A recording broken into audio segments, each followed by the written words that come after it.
रक्षाबंधनासाठी आनंदाने विवाहिता माहेरी आली होती। भावाला राखी बांधून रक्षाबंधन सण साजरा करणार असं तिने ठरवलं होतं। मात्र नियतीला काही वेगळंच मान्य होतं। नेमकं काय घडलं पुढे पाहण्याआधी मराठी न्यूजला जरूर सबस्क्राईब करा। पूजा काशीनाथ पवार वय 21 वर्ष, राहणार गोंदेगाव तांडा, तालुका जामनेर असे मयत झालेल्या विवाहितेचे नाव आहे। याबाबत अधिक माहिती अशी की पूजा काशीनाथ पवार ही विवाहिता आपल्या परिवारासह गोंदेगाव तांडा येथे वास्तव्याला आहे। रक्षाबंधनासाठी विवाहिता माहेरी पिंपळगाव कमानी येथे आई वडिलांकडे आलेली होती। रक्षाबंधन सण साजरा करून माघारी परतणार असं तिने ठरवलं होतं।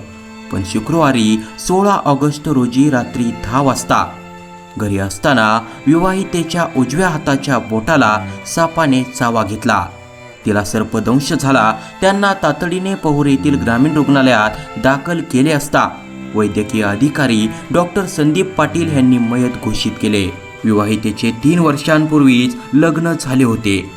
त्यांना 2 वर्षाचा मुलगा आहे। या घटनेमुळे पिंपळगाव कमानी गावात शोककळा पसरली आहे।